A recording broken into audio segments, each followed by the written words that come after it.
मगर सैनिक राष्ट्र नहीं हो सकते। राष्ट्र हम सबको मिलकर बनता है, सैनिक भी उसका एक हिस्सा है। सैनिकों से भी अगर गलती होती है तो उनका सवाल पूछते हैं कि नहीं तो हम कोर्ट मार्शल करना बंद कर दें। बंद करो ना कोर्ट मार्शल करना। क्यों सैनिकों के ऊपर कोर्ट मार्शल लगाते हो? आप करें तो बहुत अच्छा है कोर्ट मार्शल, और जनता सवाल पूछे तो गलत है। ये दोहरी नीति जो है वो गलत नीति है।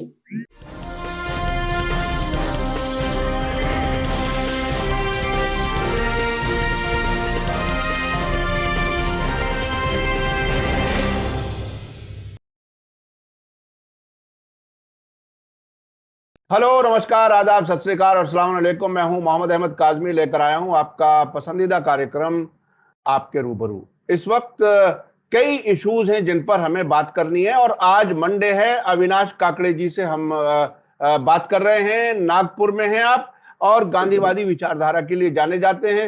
अध्यक्ष हैं किसान सेवा संघ के। एक लंबे अरसे से मीडिया स्टार वर्ल्ड को हर मंडे हमें वक्त दे रहे हैं, उसके लिए हम शुक्रगुजार हैं। जो इश्यूज हैं जिस पर हम आज बात करेंगे वो ये कि अपोजिशन के अलग अलग लीडर्स, अलग अलग पार्टीज के लोग काफी एक्टिव नजर आ रहे हैं, क्योंकि अभी इस साल 2 स्टेट्स में इलेक्शन होने हैं, हिमाचल प्रदेश और गुजरात, और अगले साल 2023 में 9 राज्यों के इलेक्शन है,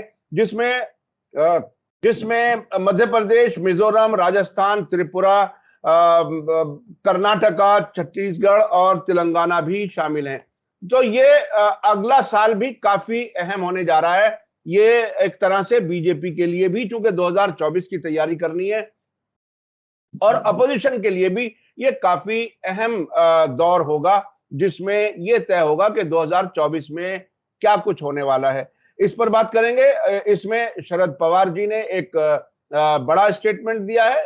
नेशनल कन्वेंशन उनकी पार्टी का दिल्ली में चल रहा है, आज दूसरा दिन है, उस पर भी बात करेंगे। इसके अलावा भारत जोड़ो जो कार्यक्रम चल रहा है, जो मार्च है जिसमें राहुल गांधी शरीक हैं, वो अब केरल पहुंच चुका है। उसमें क्या कुछ हो रहा है, कैसा लोगों की तरफ से रिएक्शन है, उस पर हम जानने की कोशिश करेंगे। इसके अलावा बिहार से तेजस्वी यादव ने एक बात कही है कि कांग्रेस अब भी देश में सबसे बड़ी पार्टी है, अपोजिशन, और लालू प्रसाद यादव और नीतीश कुमार कांग्रेस अध्यक्ष सोनिया गांधी से मिलने वाले हैं। तो ये अपोजिशन में काफी एक्टिविटी बढ़ रही है।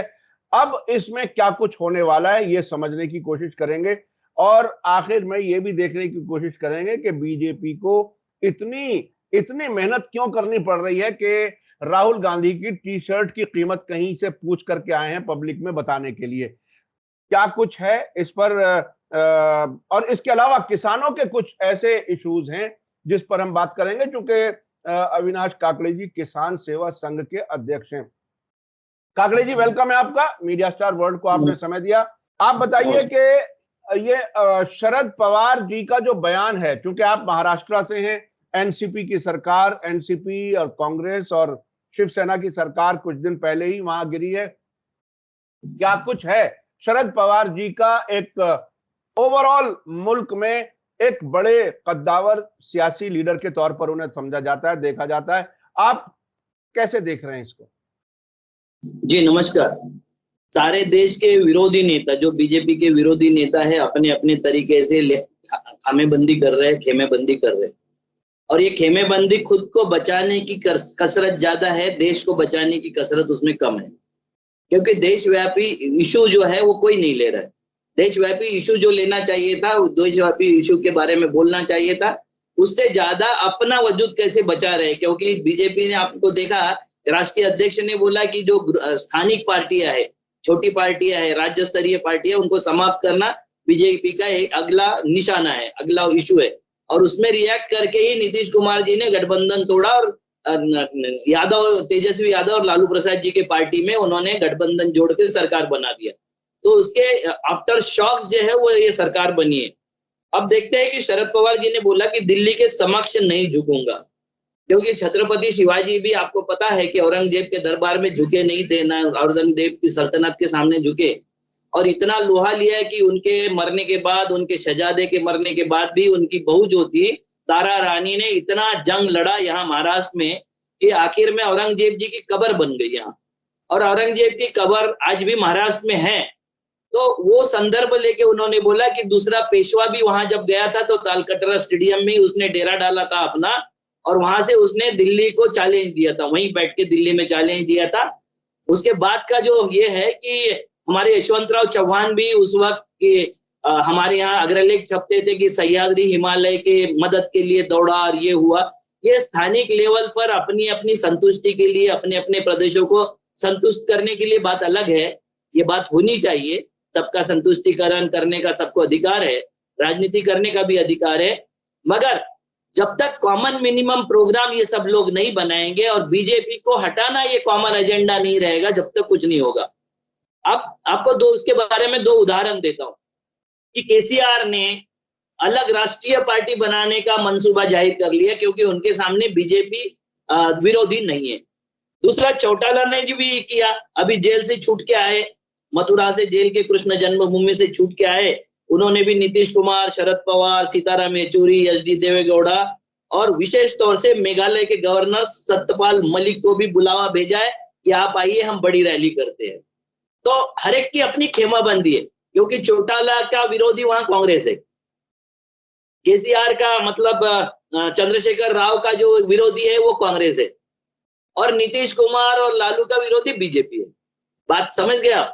महाराष्ट्र में भी शरद पवार के विरोधी है जो बीजेपी है। अभी बीजेपी ने जो फटका दिया उनको, जो गेम मेकर, गेम चेंजर करके उनकी जो प्रतिमा आई थी, वो प्रतिमा भंजित हुई है। अभी ये जो नई सरकार बनी उसके कारण भंजित हुई है वो प्रतिमा। तो हर एक व्यक्ति अपनी प्रतिमा बचाने के लिए और बनाने के लिए अपने इसमें लगा हुआ है। इसमें देश का क्या होगा, देश कहाँ जाएगा, देश के लिए क्या होगा? राहुल गांधी जी बोल रहे हैं कि महंगाई और बेरोजगारी के विरोध में हम ये मार्च निकाल रहे हैं।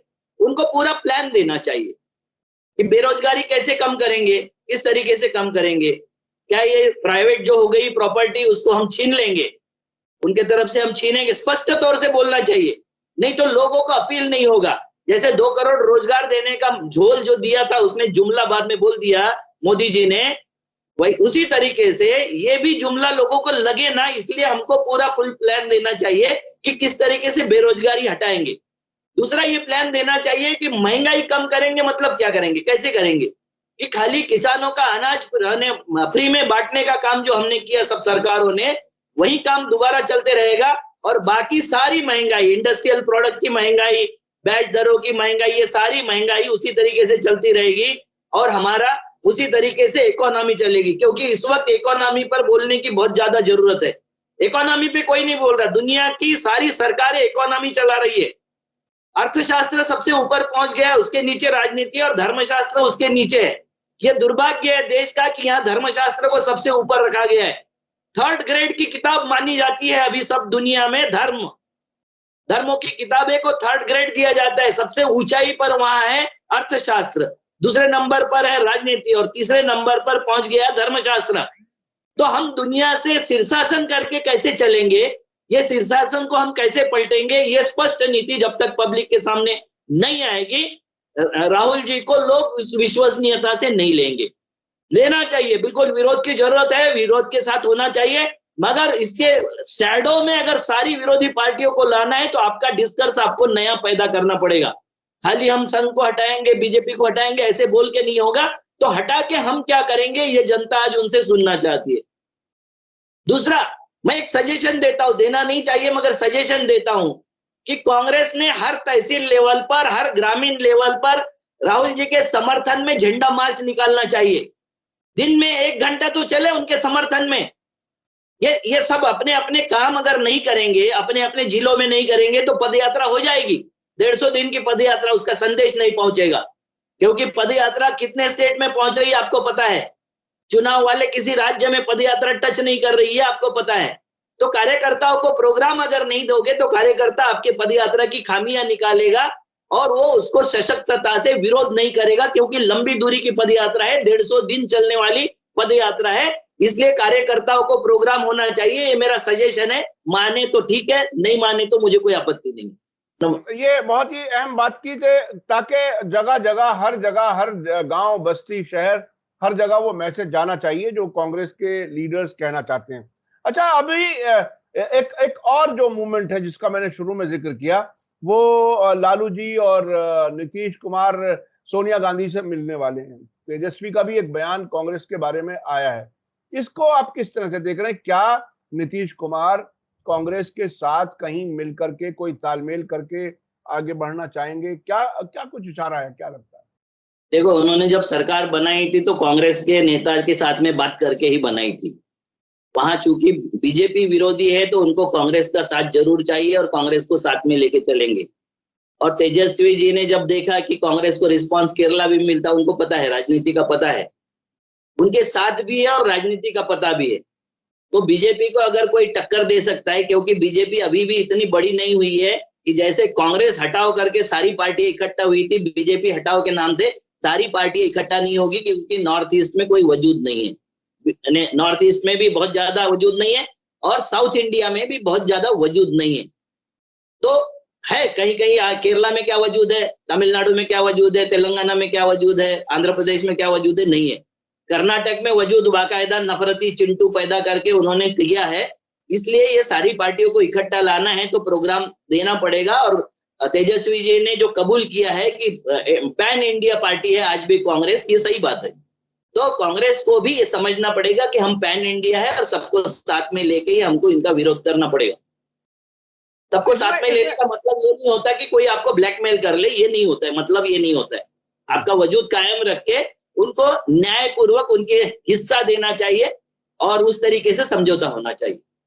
अच्छा, आपसे पहले कई मौकों पर ऐसा देखा गया है कि कांग्रेस की सीटें बहुत कम होने के बावजूद इलेक्शन से पहले जब किसी पार्टी से तालमेल कुछ होता है तो वो ज्यादा सीटें लेने की कोशिश करते हैं, चाहे वो जीत पाए या ना जीत पाए।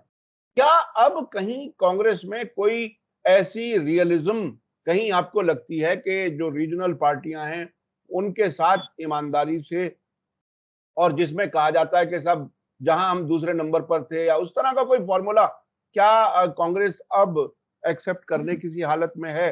क्योंकि अगर रियलिटी को ग्राउंड पर देखे बगैर कोई तालमेल कहीं होता है या कहीं कोई रीजनल पार्टी मजबूरी में साथ आती है, वो मजबूरी ना हो, खुशी खुशी साथ दें एक दूसरे का, उसके लिए कहीं कोई कांग्रेस में ऐसा लगता है कोई तब्दीली है? देखो, बाकी पार्टियों को भी ये ध्यान रखना पड़ेगा कि केंद्र में प्रधानमंत्री के लिए चुनाव होता है, राज्य में मुख्यमंत्री के लिए होता है। ये हमारा देश इस मोड में चला गया है। तो अभी केरला में आप देख रहे हो कि जितना लोग जन समर्थन मिल रहा है, उसका कारण है कि लोगों ने ये समझ लिया है कि कम्युनिस्ट दिल्ली में सत्ता नहीं बना सकते। कम्युनिस्टों का दिल्ली में कुछ नहीं है। इसलिए बीजेपी के विरोध में, मोदी का विरोध के स्वरूप में राहुल गांधी को वहां समर्थन मिल रहा है। तो समर्थन जो मिल रहा है, तो अब कम्युनिस्टों को भी समझना पड़ेगा कि भाई अब हमको ज्यादा सीटें लोकसभा की कम से कम इनको देनी पड़ेगी। और वहां तो यूपीए और यूडीपी और एलडीपी दो दो जो फ्रैक्शन है, कम्युनिस्ट लीडेड फ्रैक्शन है, कांग्रेस लीडेड फ्रैक्शन है, तो उनको भी समझना पड़ेगा। ये क्या हो जाता है, लोकल पार्टियां भी बहुत ज्यादा मांगती है, बहुत ज्यादा। कांग्रेस को भी समझना जरूरी है। जैसा उत्तर प्रदेश में कितने सीटें मिली, कितने वोट मिले, इस पे डिस्कशन होगा। मगर चूंकि उत्तर प्रदेश का कोई भी नेता प्रधानमंत्री के दौड़ में नहीं रहेगा, तो कांग्रेस को अगर मार्जिनल सीटें मिल जाएगी, कम से कम सीटें मिलेगी, तो फिर लोगों को फिर शंका हो जाएगी कि ये फिर अलग अलग हो जाएगी और फिर बीजेपी को समर्थन दे देगी मायावती, फिर क्या होगा।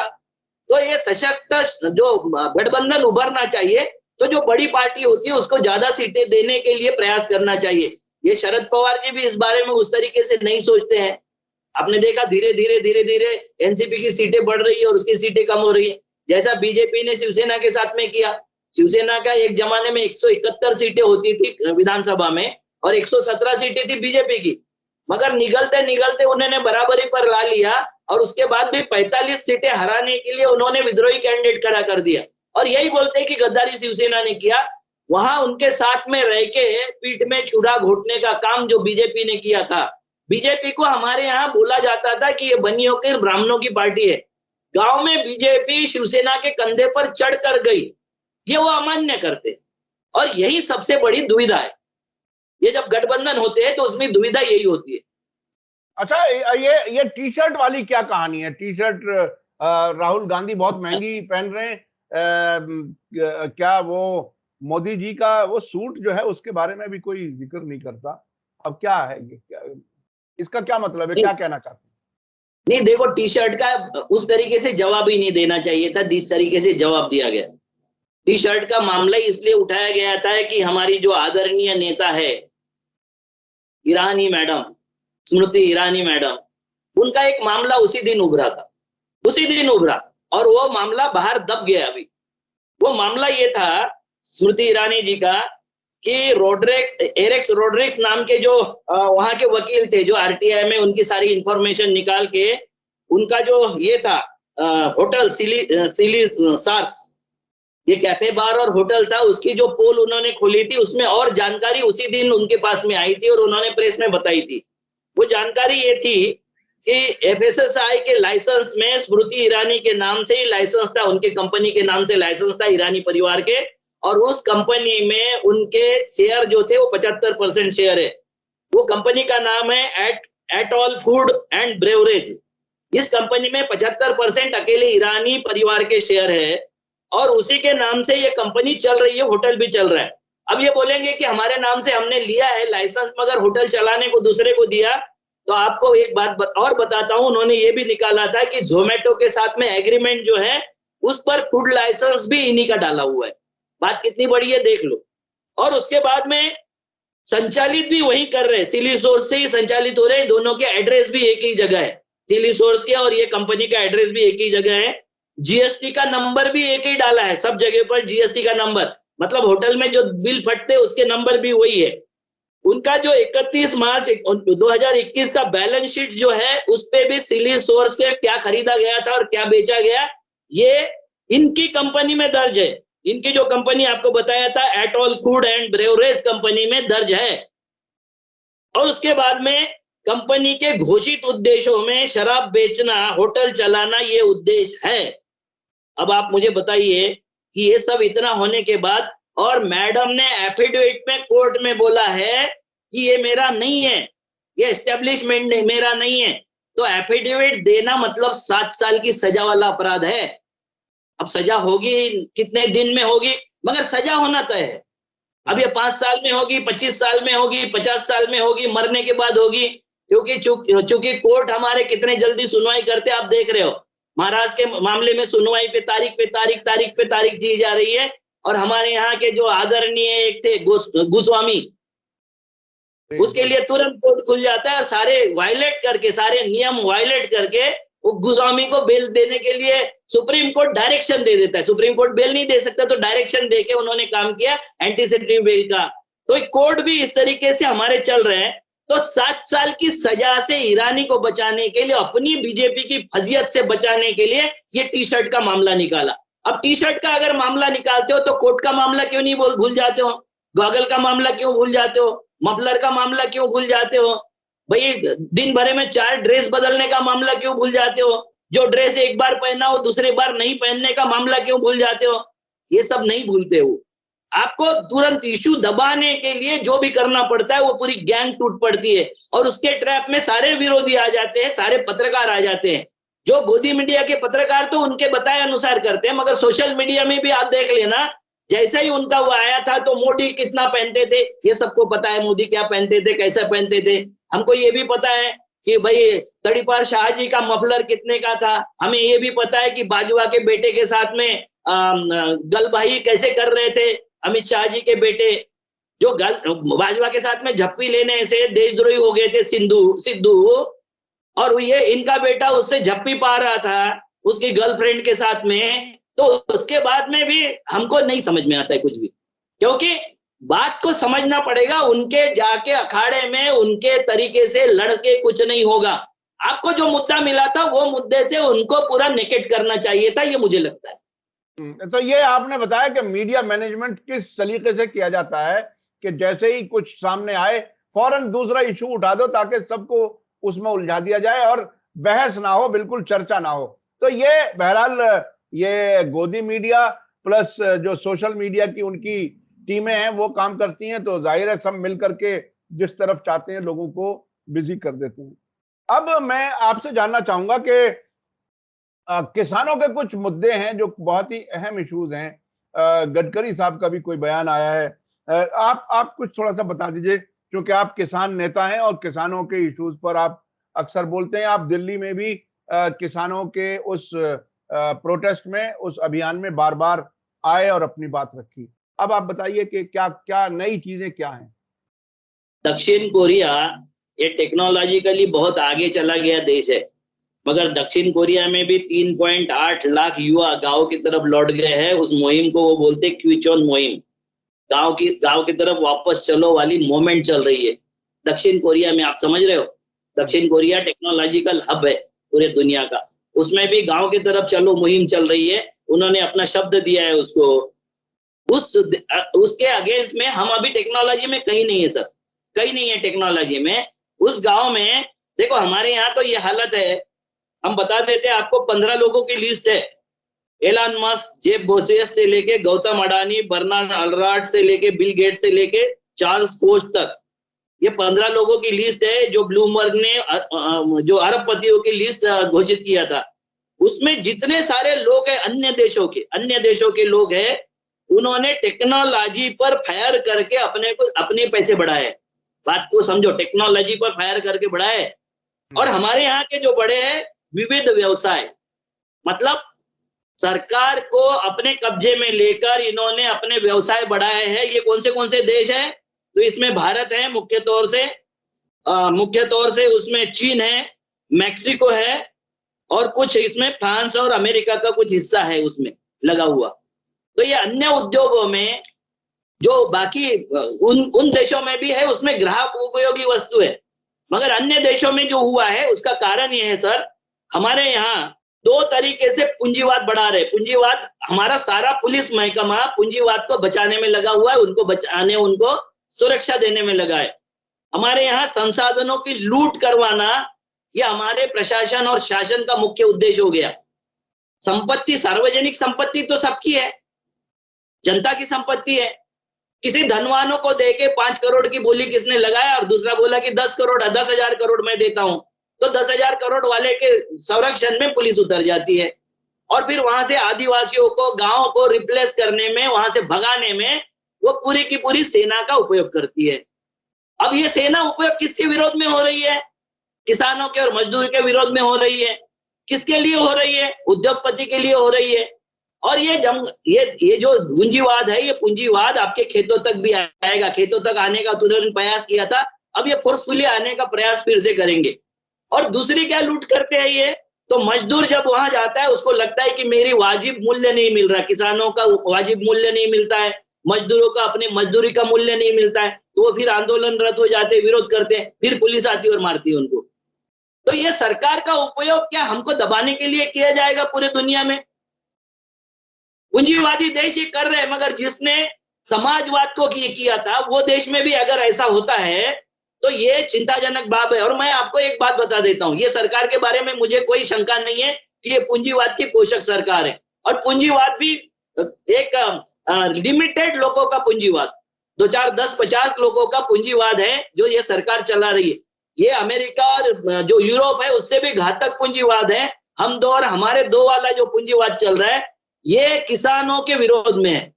आपको बता देता हूं कि हमारे महाराष्ट्र में पैच सड़ रहा है, रास्ते पर डाला जा रहा है, टनों पैच अभी रस्तों पर दिखाई देगा, क्योंकि हमारा एक्सपोर्ट और इंपोर्ट जो पॉलिसी है वो हर वक्त बदलती रहती है।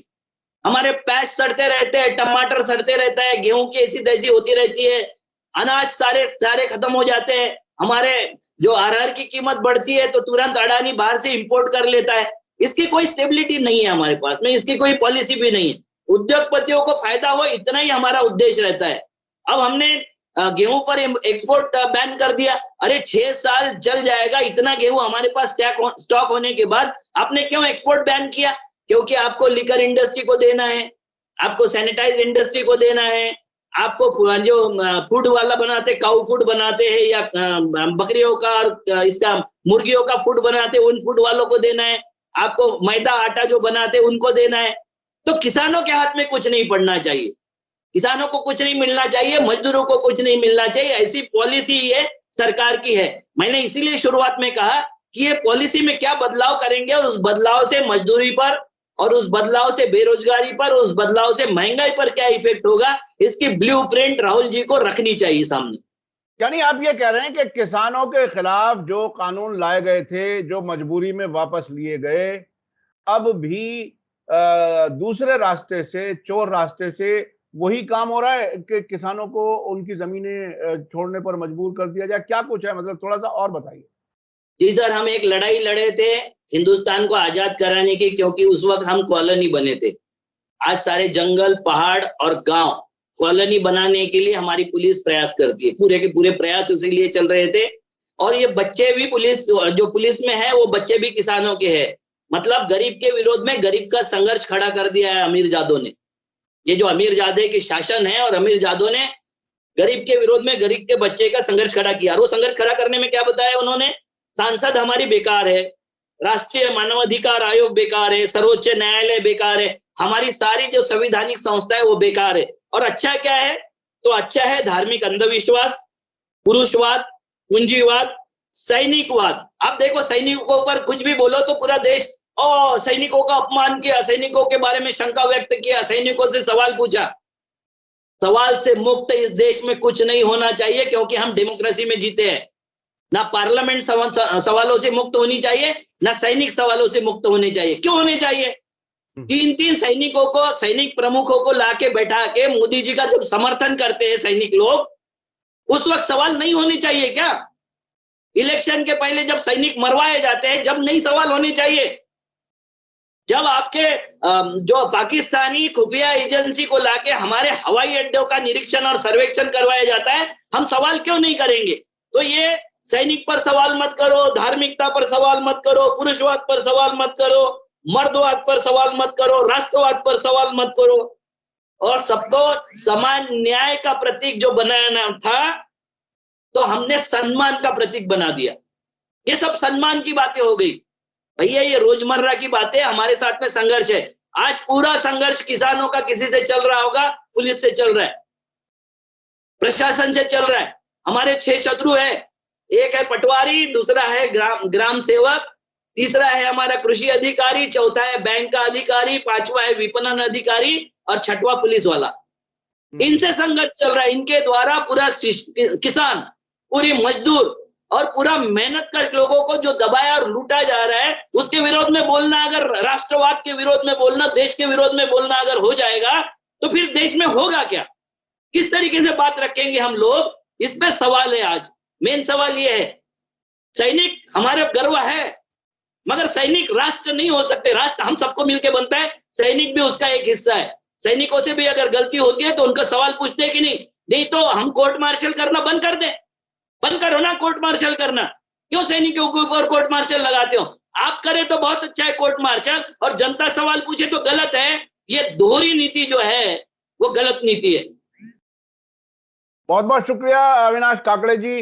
राजनीति को किस तरह से इस्तेमाल किया जा रहा है ये आपने बताया, और धर्म को बाकायदा राजनीति के लिए इस्तेमाल कैसे हो रहा है, और जो आपने कहा कि जो प्रजातंत्र है उसमें सवाल करने का हक हर एक पैरामिलिट्री फोर्स, हमारी पैरामिलिट्री फोर्स जो है वो सारी जंगलों और पहाड़ों में और गांवों में टिकला है। कौन रहते हैं वहां? दुश्मन रहते हैं क्या हमारे? गांव में दुश्मन रहते हैं, पहाड़ों में और जंगलों में दुश्मन रहते हैं हमारे? कौन रहते? क्यों फोर्स का उपयोग कर रहे हो? तो तुमको जंगल लूटना है, तुमको हमारी खनिज संपदा लूटनी है, तुम्हारे हमारे को जल लूटना है, तुम्हारे सारा का सारा उपज लूटना है, और तुमको लेबर बना के हमको सस्ते में लेबर करवाना है। इसलिए तुम्हारे ऊपर लाठी भी चलाएंगे, गोली भी चलाएंगे, अश्रु गैस भी चलाएंगे, सब कुछ चलाएंगे, और तुमको समझा देंगे कि तुम्हारी औकात कुछ नहीं है। ये कौन सा शासन और प्रशासन है? अविनाश जी, जो बातें आपने कही बहुत ही तकलीफदेह हैं, और बिल्कुल इससे ये महसूस होता है जैसे कभी विदेशी ताकतों के खिलाफ लोग नफरत करते थे। तकरीबन जब अपने खेत खलियान पर फौजियों को देखेंगे किसान, तो उसका क्या मैसेज जाएगा और क्या कुछ लूटने की तैयारी है या लूटा जा रहा है, ये किसान महसूस कर सकता है, जो हर दिन सुबह उठ करके अपने खेत पे जाता है, अपना हल चलाता है या ट्रैक्टर चलाता है। अगर वहां उसको रुकावट हो, और फिर सारी मेहनत के बाद जब अपना प्रोड्यूस मार्केट में लेकर के आए, तब सरकार उसको सस्ता कर दे या एक्सपोर्ट बंद कर दे। हर तरफ से किसान को दबाने की, पीसने की कोशिश हो रही है, ये आपकी बात से निकल करके आया। और पूंजीवादियों को बढ़ाने की कोशिश और किसानों को एक तरह से कुचलने की कोशिश, ये बहरहाल पूरे देश को इस पर सोचने समझने की जरूरत है, गौर करने की जरूरत है।